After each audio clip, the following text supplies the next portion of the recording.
আশুলিয়ায় অপহরণের ১৩ দিন পর শিশু জুনায়েদের মরদেহ উদ্ধার করেছে র্যাব। ঘটনায় অভিযুক্ত মোরসালিনকে গ্রেপ্তারের পর তার তথ্য মতেই এই মরদেহ উদ্ধার হয়। এদিকে অপহরণের ঘটনা তদন্তে পুলিশের অবহেলার অভিযোগ পরিবারের। তারা বলছে, ঘুষের টাকা পুরো না দেয়ায় পুলিশ কোনো কাজই করেনি। জাহিদুল ইসলাম অনেকের তথ্য ছবিতে প্রতিবেদন। আশা ছিল অপহরণ হলেও ফিরে পাবেন নিজের সন্তান জুনায়েদকে। পেয়েছেন ঠিকই, তবে অর্ধগলিত মরদেহ। গত ১৬ই আগস্ট আশুলিয়ার শ্রীপুর থেকে খেলাধুলার কথা বলে জুনায়েদকে ডেকে নিয়ে যান প্রতিবেশী মোরসালিন। পরে পাশের একটি জঙ্গলে নিয়ে তাকে আটকে রাখা হয়। মুঠোফোনে দাবি করা হয় ৪০,০০০ টাকা। সেটি না দেয়ায় শ্বাসরোধ করে হত্যা করা হয় জুনায়েদকে। পুলিশের কাছে ফোন দেয়, কি কয় এইরকম বাচ্চা নাইলে ২০টা হারাইছে। এরকম মায়ে কোনোদিন ফোন দিয়ে এরকম ডিস্টার্ব করে না। পুলিশ আপনার দুদিন ছেলে হারাইলো হনে আপনি কি করলেন হনে, এটা তো কয় আপনি কি ছেলে সাবধান করে রাখতে পারেন না, পোলামান সামলে রাখতে পারেন না। স্বজনেরা জানান, অপহরণের ঘটনার পর তদন্তের ভার পান এসআই মাসুদ রানা। ছেলেকে ফিরিয়ে দিতে তিনিও দাবি করেছিলেন ১০,০০০ টাকা। ৫,০০০ টাকা দেয়া হলেও তিনি কোনো কাজ করেননি। পরিবারের দাবি, পুলিশের অবহেলাতেই সন্তানকে হারিয়েছেন তারা।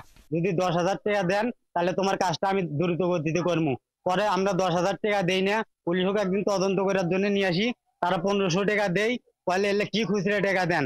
আবার ফির একদিন থানাত গেছি সিসি ক্যামেরা ফুটেজ দেখার জন্য, সেদিনও টাকা নিছে, নিয়ে কয় কি খুচরা টাকা দেন। এসআই মাসুদ রানা চাইছে টাকা পয়সা লেনদেন, কথাবার্তা মাসুদ রানার সাথেই হয়েছে। এদিকে ঘটনায় শিশুর মরদেহ উদ্ধার হলেও তদন্তকারী কর্মকর্তাকে থানায় পাওয়া যায়নি।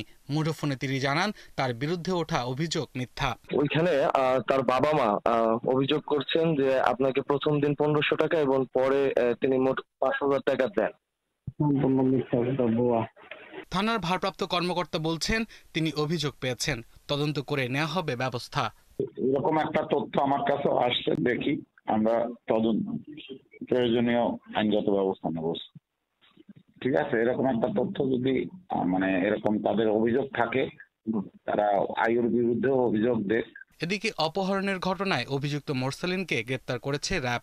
জিজ্ঞাসাবাদে তিনি জানিয়েছেন, ঋণের টাকা পরিশোধ করতে তিনি জুনায়েদকে অপহরণ করে আটকে রাখেন। পরে পরিচয় জানিয়ে দিবে এই ভয়ে শিশুটিকে হত্যা করা হয়। ভিকটিমের যে মা, তার মায়ের কাছে ফোন দিয়ে আবার মুক্তিপণ দাবি করে। তো আমরা ওইভাবেই আর কি ওই ইনফরমেশন ভিত্তি করে এসে আসলে আজকে মোরসালিনকে ধরি। তো মোরসালিন যেটা বারবারই বলতেছে, সে হচ্ছে আসলে দেনা হয়ে গেছিল, দেনার উদ্দেশ্যে, দেনা শোধ পরিশোধের উদ্দেশ্যে আসলে সে ছেলেটাকে নিয়ে এসে হত্যা করে।